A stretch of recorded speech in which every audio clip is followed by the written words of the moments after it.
Do you often worry that your partner will stop loving you? Do you feel incomplete when you're single? Are you constantly afraid of your partner cheating on you? Do you try to make your partner jealous to make him or her chase you? If you answered yes to all or most of these questions, you probably have an anxious attachment style. Are you easily annoyed by your partner? Do you feel the need to escape when they get too close? Is it too uncomfortable to say I love you? Is it a burden to hold their hand? If you answered yes to all or most of these questions, you most likely have an avoidant attachment style. What I want to talk about is attachment. Attachment theory was originated by British psychologist and psychiatrist John Bowlby, and the book Attached by Amir, Levine, and Rachel Heller explains it in detail. There are 3 different attachment styles: anxious, avoidant, and secure, and the one we developed was determined by the way we were raised and treated when we were children.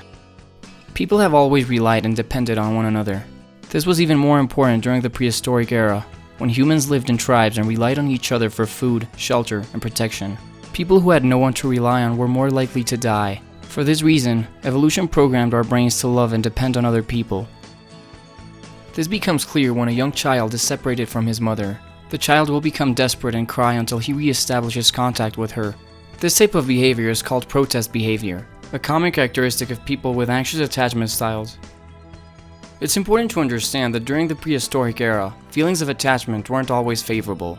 These were dangerous times, and many people became detached to avoid having to deal with the emotional pain of losing a loved one. To some, loving another person might have been perceived as a burden because this other person was likely to die. These people developed an avoidant attachment style. To others, forming a strong bond seemed like the logical thing to do in order to survive. In the end, dealing with the dangers of the time was easier with another person. These people developed an anxious attachment style. In a safe environment, it made sense to feel at ease and be comfortable with intimacy, but at the same time, not depending on it to feel complete. Such environment caused people to develop a secure attachment style. We no longer live in hostile environments like these, but our brains haven't evolved that much. Attachment is as much part of us today as it was for the people who lived in this world thousands of years ago. Being dependent is part of our biology, and nothing to be ashamed of. Studies have proven that a strong connection to their caretaker is as essential for a child's survival as food and water. In one experiment, a little girl was left in a toy room while her mother sat on the other side of the room. She was having a good time until she realized that her mother had left. She immediately stopped playing and she began to cry. When her mother returned, she felt safe again and kept playing. Adults are not that different. The more effectively dependent we are on one another, the more independent and daring we become. This is known as a dependency paradox.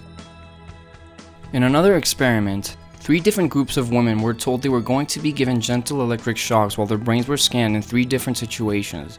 The first group of women were alone, and their brains signaled high levels of stress. In the second, they were holding a stranger's hand, and the amount of stress decreased drastically. In the third group, the women were allowed to hold their husband's hand, and the brain scans barely showed any stress. We're told to be less needy, but in most cases our neediness fades away once our emotional needs are met. Living in solitude may have its benefits, but we were never programmed for this. Human beings are meant to bond with other people. Solitary confinement is considered to be one of the worst possible punishments. A healthy relationship is essential for both people to thrive, and it can even prolong their lives. An unhealthy relationship can have the opposite effect. Let's describe the 3 different attachment styles. Anxious types are constantly preoccupied with their relationships, and they're insecure about their partner's ability to love them back. Avoidant types, although not always aware of it, fear intimacy. They feel trapped in relationships and unconsciously avoid them. Secure types have the ideal attachment style. They feel comfortable with intimacy, but don't depend on it to be happy and to feel complete. People with an anxious attachment style have activating strategies. These are thoughts and feelings that compel you to seek closeness with your partner. A couple of activating strategies are only remembering your partner's good qualities while turning a blind eye to their flaws, overestimating their qualities while underestimating your own, needing constant reassurance from them, believing your partner is your soulmate, being unable to let go, even when it's clear that you have no future together. When they're in need of intimacy, anxious types usually communicate with protest behavior. These are actions meant to grab their loved one's attention to re-establish contact with them. Examples of these include excessive attempts to re-establish contact. They may begin to call them and text them all the time and even show up where they live or where they work. Withdrawing. They may begin to ignore them, hoping that the other person will realize they did something wrong and come try to fix the relationship. Keeping score. Anxious types count the minutes it took the other person to return their phone call or text. They use this to determine how long they will take to get back to them. Whenever they argue, anxious types expect their partner to make the first makeup move and ignore them until they do. Threatening to leave. Remember that anxious types need constant reassurance from their partner. They may threaten to leave them, but they're just testing their partner's love for them. What they really want is for their partner to try to stop them from leaving. Manipulations. They may ignore phone calls and pretend to be busy when they're not. Making their partner jealous. They may begin to talk about their wonderful ex-boyfriend or girlfriend, or about the amazing guy or girl they met the other day. Avoidant types are programmed to find faults with their partners when their relationship starts to get intimate. These are known as deactivating strategies. A deactivating strategy is a behavior or a thought that is used to diminish the attraction for another person. It's a way for these people to suppress their desire to seek closeness. Longing for the Phantom X, looking for the one. Nothing screams "I have an avoidant attachment style" louder than this. One would assume that avoidants are consciously avoiding relationships, that they're people who always want to be alone, but this is far from the truth. Avoidants, in fact, fall in love very easily, but only with people that give them enough space to fantasize. The reality is that they fear intimacy, but instead of admitting this to themselves, they fall in love with people that are emotionally or physically unavailable, people they can't be with. An avoidant wants a soulmate, the one perfect person they have to find and be with for the rest of their lives. They strongly believe that once they do, there will be no work required to maintain the relationship. In their minds, everything will flow naturally and the honeymoon phase will never fade away. It sounds romantic, but no person and no relationship is perfect. These high expectations make every new potential partner another major disappointment, and for this reason they lose interest in them and keep searching for the perfect person they will never find. The avoidant's mission is to find the one, and throughout their lives, they will meet different people that at first seem to have this potential. The problem is that the more time they spend with them, the more real, less attractive, less smart, and more annoying they seem. They will inevitably feel disappointed, they will lose interest, they will start feeling trapped, and resentment will kick in. Their need for space will cause them to break up or provoke the other person to do so. But once the ex-lover is no longer around, they will forget why they lost interest in them, and they will deceive themselves by thinking they lost the love of their lives, their soulmate. Any normal person would heal and move on after some time, but the avoidant won't, because unconsciously, he doesn't want to. This is because the strong feelings they have for their ex get in the way of any potential new relationship, and they are scared of relationships. Committing to a person is frightening to them, and by focusing on their unrequited situation, they allow themselves to ignore all the other possibilities and evade relationships entirely. In short, committing to a person that is rejecting you is in reality a way of not committing, meaning that the Phantom X is just an excuse to remain single, a mere justification to avoid having to face love as a reality. This is called the Phantom X phenomenon, and it's just one of many deactivating strategies. Some other deactivating strategies are leaving when the relationship is going well, being unable to say "I love you," even when it's expected, it's too uncomfortable, thinking you're not ready to commit, magnifying their imperfections while disregarding their qualities, being unfaithful, falling in love with a person that is unavailable, keeping secrets from your partner to maintain your independence, avoiding sexual contact or any kind of physical closeness. If you're on the other side of the relationship, you can tell your partner has an avoidant attachment style if he or she sends mixed messages about his or her feelings towards you, longs for an ideal relationship, but suggests it will be with someone else, desperately wants to meet the one, but never does, disregards your emotional well-being, says you're too needy, sensitive, or overreacting, ignores you if your words inconvenience him or her. The third, and the ideal attachment style, is the secure one. Secure types are great conflict busters. Arguments are part of every relationship, but secure types manage to prevent arguments from becoming destructive. They're mentally flexible. They're willing to examine themselves and change their ways if it's necessary for the relationship to go on. They are effective communicators.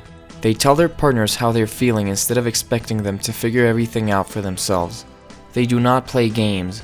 They are comfortable with closeness and unconcerned about boundaries. They enjoy physical and emotional closeness, but at the same time don't depend on it to be happy. They forgive quickly. They're inclined to view sex and emotional intimacy as one. They treat their partners with love and respect. They take responsibility for their partner's well-being. The book provides us with 2 tips that will improve our relationships if we are anxious or avoidant. The first is to date someone secure. Anxious types shouldn't be dating avoidant types because they need closeness and intimacy, while avoidants want distance. Anxious types are extremely sensitive to signs of rejection, and avoidants send mixed signals and come across as rejecting.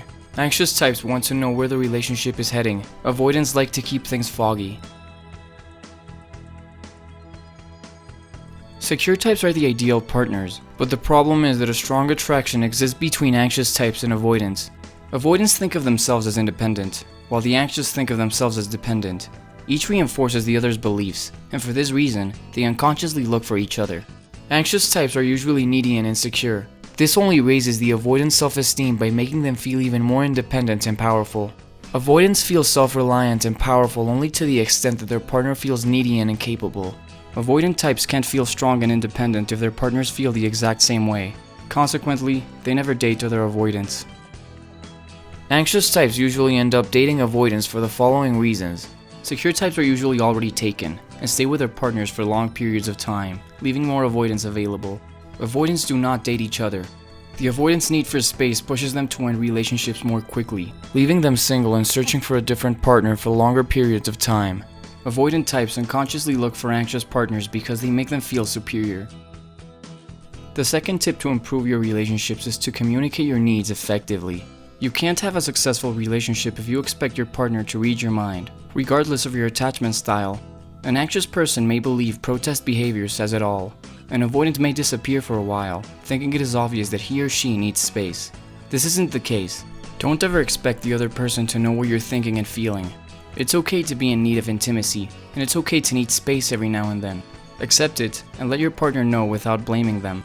Effective communication will help your partner meet your needs, but most important, it will help you evaluate your partner. Their response to your needs will tell you if he or she is right for you. Chances are they aren't that interested in keeping you satisfied. If this is the case, consider breaking up, because most likely, you have no future together, and effective communication can save you months or even years of wasted time. If, on the other hand, you can tell that this potential new boyfriend or girlfriend cares about your well-being and happiness, you now know you found yourself with a green light. If you are to communicate effectively, and I highly recommend you do, remember these 3 things. Be specific. Verbally tell your partner exactly how you're feeling. Don't blame. Your partner isn't to blame for your attachment style. Let them know you need to maintain some independence or that you need to be reassured constantly, because that's the way you are, and not because they're selfish or incompetent. Be assertive and unapologetic. Don't feel ashamed of your emotions. Whatever you feel, and that's okay. Thank you so much for watching. If you like this video, please leave a like and subscribe for more.